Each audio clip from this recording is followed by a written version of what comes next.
Well, greetings and salutations, one and all. Back again is the Super Review Show's mixed bag coming to you once again from many caves. As always, I am joined by some of the esteemed panel of panelists here at the Super Review Show. I'm joined by my good man, Bill Murphy.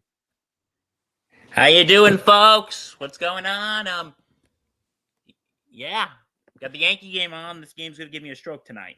Yeah, we're in the second wildcard game and things are looking somewhat hopeful at best. Yeah, Justin, how are you doing tonight?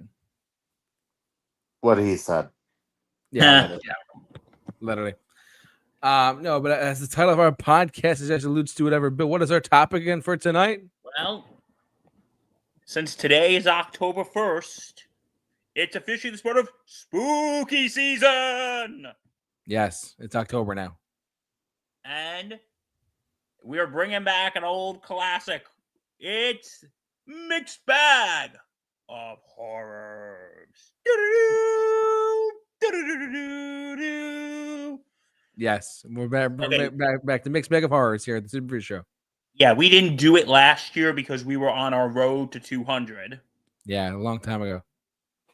So we didn't do it last year, except we did our Halloween special. But for those who don't know, our Mixed Bag of Horrors, every show in the month of October, we're going to bring you a Halloween horror-themed show. And today's topic, it's time to answer an age-old question in the world of movies. What's more scarier, what you see or what you hear? Yep. So today... Wait, who's playing the music? Keep going. You're good. Sorry about that. Go ahead. Okay. So today, our show is our top 5 horror movie scores. Yes. So a film score from a horror movie that we enjoy the most. Not the soundtrack, but the score. And tonight you're gonna hear some you know, some you might not know, some you agree with, some you might not agree with. And if you don't agree with us, Justin, please go tell these fine people where we live. Oh god, he's ready to type in our address. Okay, so Sure is. Shall we get down to business? Let's get to it, shall we, kids? Here we go. So who wants to go first with their number 5? And then we'll go work our way back up to 1. Do you want me to go first? Anybody have any honorable mentions? Oh, yes. And do any honorable mention? Justin, do you have an honorable mention or no? Honorable mention to The Lost Boys, and the only reason why it's not on the list is because it's all soundtrack, no score. Oh, okay. My honorable mention is, okay, this is controversial. I'm putting Halloween in my honorable mention. Okay, that's fine. Mainly, okay, while it does have a very, unsettling feeling, Yeah. to be honest with you, I kind of feel like it's kind of overrated. Yeah. The movie itself is okay, and hold on! Okay. Hopefully that moves the runner over. Anyway, and it doesn't. But anyway, yeah, so my number 5 is Halloween theme. And it has the do-do-do-do-do-do. It kind of gives you that very fast, unsettling feeling. So that's my honorable mention, Halloween. Yep. Justin, you said you did not, right? I already gave mine. Oh, duh. Sorry about that. We're off to a great start, everyone. I do not have any honorable mentions, but JT and his memory of an elephant, everybody. Yes, my memory is smaller than an elephant's brain. Don't worry. We're doing great, everyone. Happy Halloween. October. My birthday month, too. Yippee. Don't worry. So, anyways, I digress. Let's talk about. So when you really think about Halloween scores or horror movie scores in general, one of the first ones that comes to mind personally for me. So my number 5 is, believe it or not, is actually the Halloween score itself from 1978. it is. It's very iconic. It has a lot of up to it and a lot of not up. What's the best way to describe it? It's very a sinister theme. It really does show like the epitome of horror at its finest. But it's one thing to see Halloween, and it's another thing to hear Halloween. And hearing this score is very, very, very powerful, and I love it. It's one of my favorite scores of any horror movie in general. So, my number 5 is Halloween from 1978. Hey, Yeah. Dr. Professor Favaro. Yes, Justin, talk to me. Number 5. My number 5 is actually a movie we don't really talk about on this channel often. And that is a movie called Trick or Treat. Okay, I know what you're talking about. Go on. So it's an anthology movie, and it has this it has camp and creep factor both intertwined with a little bit of church bells going. It's unsettling, but at the same time kind of campy because it also has that sort of sing-songiness to it because it's going trick or treat, trick or treat. Yeah. So I just find it very creepy in that regard, but not overly so. Where um, it makes you feel like you want to hide behind the popcorn the entire time. All right, so Trick or Treat is Justin's number 5. Bill Murphy, you're number 5, and then we'll go back to my number 4. My number 5 is instead of something like terrifying, I'm going to start with something a little more fun. And that is the Beetlejuice score. Oh, wow, I didn't even think of that. Because my boy Danny Elfman. Yep. Because in the beginning of it, you hear the Deo, we say Deo, and then you hear the choir singing in a minor key. Daylight come and we want go home, and then dun dun dun dun dun dun dun dun dun dun dun. You hear that fun, kind of creepy, but yet kind of campy. That kind of campiness in it.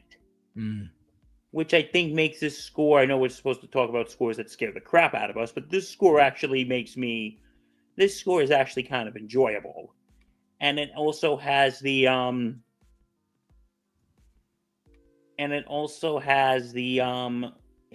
like this tango-y type feeling, which I kind of find amusing. So it's just a fun score for a fun movie. And yeah, like I said, it's not like the other ones, which we will be talking about soon, I promise. But no, my number 5 is the Beetlejuice theme. All right. Now up to number 4, right? Number 4. Here we go. Yep. My number 4 is actually a score that some might not consider it a score. This movie, some people might think this movie isn't really a horror movie, but when you really think about it, it kind of is, because in space, no one can hear you scream. Alien. The Alien score, like especially during like the end of the movie, is terrifying. Like the actual score that Jerry Goldsmith did was really, really terrifying. Especially when they were first discovering the alien. And then when after they discovered the alien, they had like the chest burster. It was the scene before the chest burster scene where they were on the planet and they got the alien implanted in the guy. And then the ending of the movie, the score is phenomenal. Just the composition of that score is really, really solid. And I love it a lot. And it's funny, this is actually a movie that Bill and I saw together. Bill saw it for the first time ever too. Yeah, for the first time last year, we watched it together. Yes, we did. And you liked it, right? You enjoyed it. I did. I'm not really a big horror movie guy, but I really did enjoy watching it. Yeah, I'm not either, but this is one of the few ones that I can actually tolerate and watch, like with the even Alien Romulus, which was just that came out last year too. That's a really great movie too. But the Alien franchise, the score was very, very, very solid. That's my number 4 is Alien. Justin, let's go over to you. Number 4 for your horror Halloween scary theme songs. So my number 4 will have to be and this one is kind of cheating because you could make the argument that this is soundtrack, but this is um s- this is a hard one because some have actually argued that this music movie is actually a musical. Hmm. Um but it is such a haunting song. And it's called I Lied to You. It's by Miles Kate. It's sung by Miles Caton. It's from the movie Sinners. Oh, the one that just came out. Okay. Yeah. Have either of you seen the movie yet? Not yet. I'm on it though. So, in the middle of the movie takes place at a juke bar, a juke joint, and the preacher's son is playing his guitar, and he has this voice that can just bring together all the generations of music into one room at once. And let me tell you something, it is the most haunting, most beautiful, most mesmerizing 4 minutes of music I have seen in a movie in so long. Wow. Cool. And I got to see that in IMAX You got to hear it in IMAX too. and here in IMAX. Well, yeah. Both of them, both. It was an audio visual trip. Wow. Sounds like it, bud. And only fitting that it was in a vampire movie. Of course. So, alrighty, Bill, let's go over to your number 4. Okay, my number 4. Okay, my number 4 is The Shining. Oh, Because I think what is so good about this score is the score is it's slow and eerie, and it has the build up.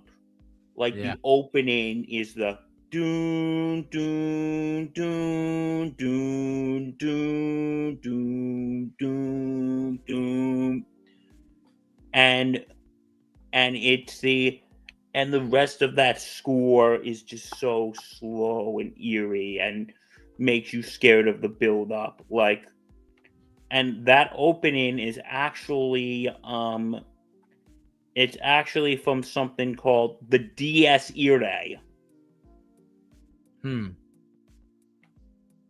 which is from the Catholic Requiem or funeral mass. Dies Irae is Latin for the Day of Judgment.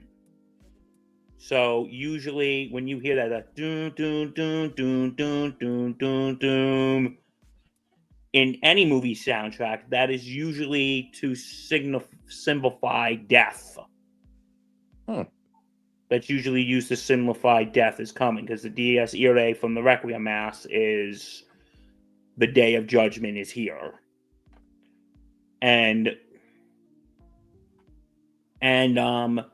yeah, but the music itself is just chilling. It is absolutely chilling, and it's just what you would expect in a Kubrick movie. So that is my number 4, The Shining. All right, we're jumping over to number 3 already. How about that? Yeah, we're breezing through this list. Yes, absolutely. My number 3 is when you think about sci-fi and you think about horror movies. There's not too many of them. I just said Alien, which is an obvious one. But the other one that actually I really do like a lot is from the very first, specifically the first Terminator movie, by the first Arnold Schwarzenegger Terminator film, the Terminator 1, because that movie score was specifically like it's so ominous, it's so dark, and it's very futuristic. It's a really And so 80s. very 80s, but it's very sinister, like horror at the same time, you know? Like it's a really like it terrorizing sci-fi theme. Like, but it's also horror because, like, let's face it, this machine, for those who don't know, the Terminator is about a movie where a machine is sent back in time to kill the mother of an owner of the leader of the resistance in the future. It's very sci-fi, but I would make the argument, like I've said this before, I'll say it again, that the Terminator is horror sci-fi, not just sci-fi horror, because it's about a machine that cannot be stopped, that cannot be bargained with or reasoned with, and it's sent back in time to kill you, and you can't stop it. That's pretty damn terrifying. So, all right, stand down, soldier. Yes, sir. Aye, aye, Captain. It is terrifying. It is. But yeah, so my number 3 is the Terminator theme from 1984. Justin, over to you. What do you got for your number 2 already? Oh my God. 3. No, 3. 3. Sorry, 3. Yes, my fast, but not that fast. My elephant brain is kicking up. Anyways, 3. What do you got? My number 3 is actually Bill's number 4, which is The Shining. I did not know all of that about the Mass, the Requiem Mass. I do know that Kubrick crafted a slow, simplistic, cold, calculated score to fit his cold, calculated, slow movie. And I don't use those words as insults. I use that to say this is a meticulous movie with a meticulous score, and it fits perfectly. That's all I really got. Alrighty. Bill, number 3. What do you got, bud? My number 3 is Psycho. Great pick.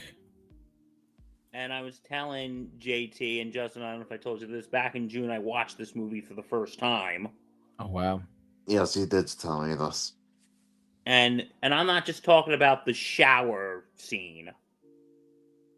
I'm talking about the whole doo-doo-doo-doo-doo.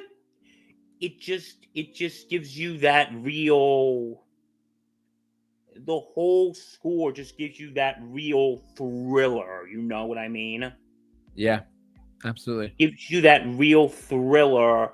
Goosebumps. And also that, you know, and also thriller, suspense.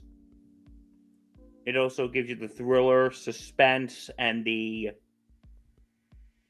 everything. Of course, the famous do do do do do do do do do do doom doom doom doom. Yeah, that's a very iconic one. Yep. Which is in the shower. Yeah. Which is in the shower theme. And, you know, people who haven't even seen the movie, they all know what that's from. Or they know the reference. Of course. Yeah, it's cultural osmosis. And the music there, it gives into the bone, it gives into the chills, the suspense, and the music just takes you on a ride. Yeah.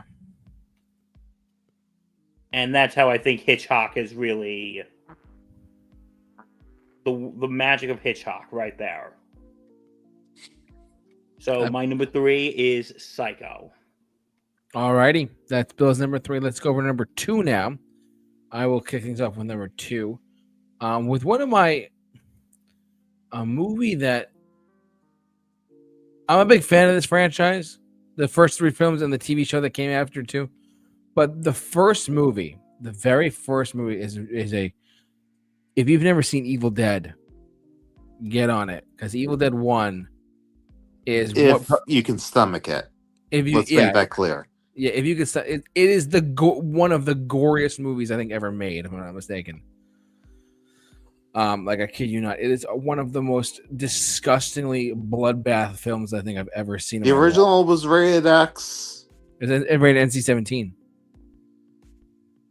I'm not even joking. It was actually rated NC-17. Really, I didn't know that. It was above R. So, anyways, like even even Stephen King, even Sting was in The Police. I know he sure was, but. 3 things that are certain in life: death, taxes, and say it with me, Sting folks. was in The Police. Sting was in The Police. But that's an inside joke with us.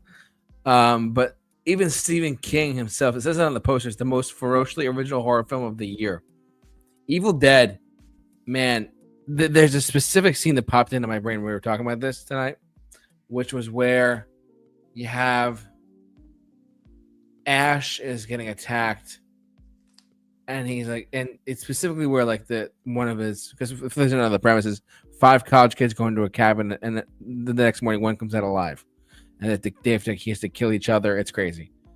But I will say though, Evil Dead, the score in particular, when he's it's gonna sound really graphic, but when the woman, his friend or his girlfriend, is scratching his leg till like there's bone showing, the score for that scene is intense as can be. It is so crazy. I cannot believe that I'm even talking about this on the Super Review Show, but it's a real, this is like gore and so much like the score alone is perfect for the scene. It's a very terrifying scene, very, very scary, but it's something. So yeah, my number 2 is the Evil Dead from 1981. That score that was in that movie there. So anyways, let's go over to Justin. What's your number 2? So my number 2 is actually The Thing. Ennio Morricone's The Thing. So iconic is this music that Quentin Tarantino actually ended up reusing the track Eternity for his movie The Hateful Eight. Really? Yeah. But the track that I want to point out in particular, give me one sec. Give me one sec. Take your time. We'll give you called 2. Contamination. Okay. Because this track is just skin-crawling goosebumps incarnate. It's like those string plucks where it actually feels like there is something crawling underneath your skin. It is just... Yeah.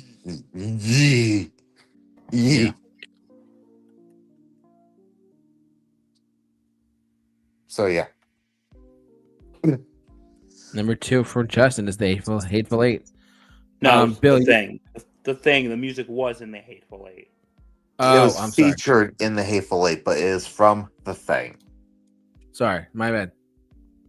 Not the thing. Not that thing. Not that thing. Sorry. Clobbering Time. It's clobbering time. I saw this movie for the first time recently too.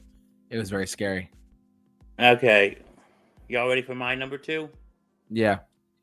Which some people call the scariest horror movie ever. My number 2 is The Exorcist. Yep. And you know what it is, and like here's the thing: the famous tubular bells, like do do do do do do do do do do do. it's really not all that prominently featured once you think about it.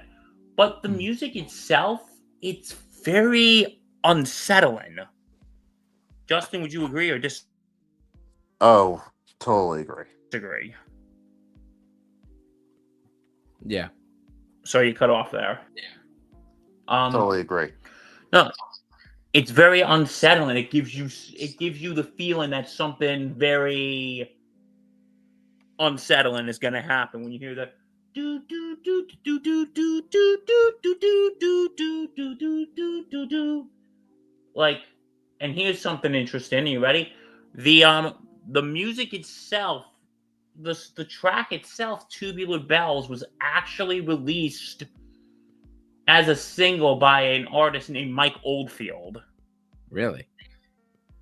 Yeah, and it was considered like a new wave type music. Like, there was this Time Life collection of new age music from okay, if you're in what was it, 19 in like the late 80s, early 90s, Time Life used to have these commercials when they show their. Is Time Life still around, you think? They I don't might have think so. rebranded. Okay. Yeah. Okay, but anyway, it was in a new wave music commercial, and they would say, "Drift away to the timeless pleasure of Tubular Bells." Yeah, you hear that? Justin, the timeless pleasure of Tubular Bells. That's not scary at all. A movie, a song from a movie about a girl who gets possessed by the devil and throws up pea soup. Yeah.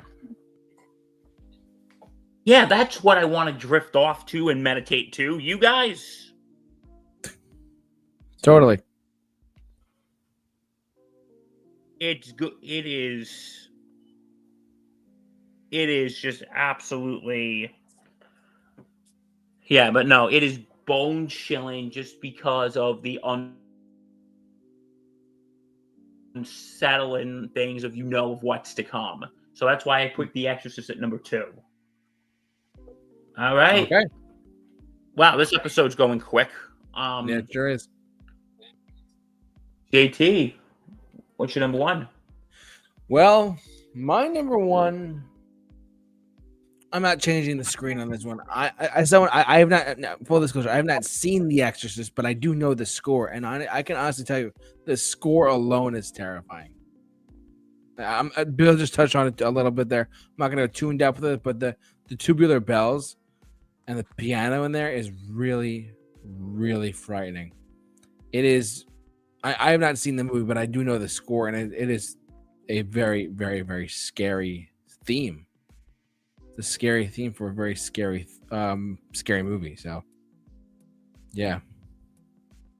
No, people have been. No, because this was a movie that people literally went to the hospital over because they were passing out of it. Yeah. Or they were throwing up and everything. It was. Yeah, it's a scary movie.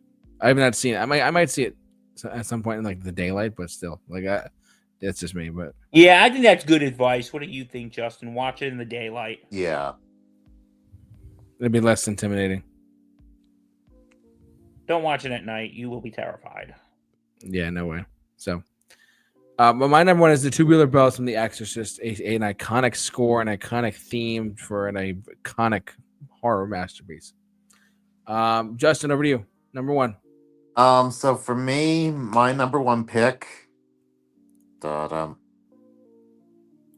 Da-dum. Dun dun dun dun dun dun dun dun dun dun dun dun dun dun dun dun dun. Jaws.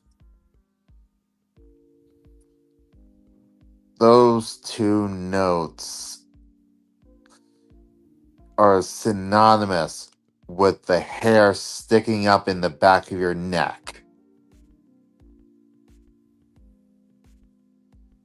What John Williams crafted was so simple, yet so effective that you don't even need the damn shark for it to scare you.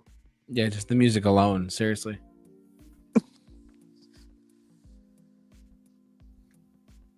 I would argue that the shark ruins the whole thing. It's the absence of the shark that makes it work so much. So it's more the build-up. Yeah, because if you guys recall, when the shark is on screen, there is no music. It is just the action on screen. That is all you hear. Yep. No music. Oh, actually, nope. Once it's just Brody, I think they do kick on the music again. Yeah, they do. Okay, but anyway, it's just the combined effect of not seeing the shark and the masterful score that just makes your spine tingle. And the rest of the music in the movie is actually pretty happy, so. That is true. Yeah. So, all right. And Bill, you're number one. Guess what, Justin? Did we swipe right? We swiped right. Sorry, Sam.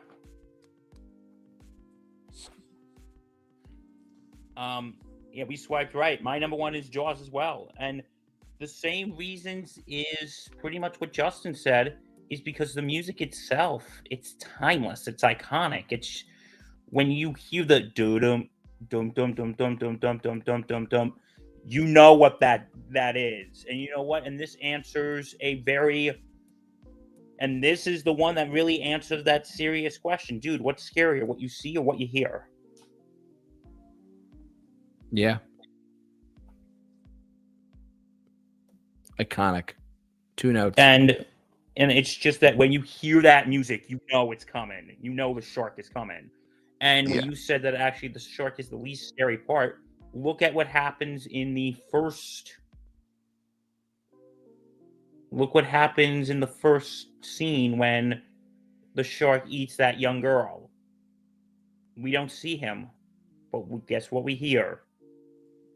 Dun dun dun dun dun dun dun dun dun dun dun dun dun dun. Like, and we don't see the shark. We just see the girl getting pulled down. And I think like that makes it the scariest part when we don't see the shark, but when we just hear the music. And you know, with Jaws, it wasn't a new thing. What's scarier, what we see or what we hear? You know, because I would say that concept even went back to Psycho.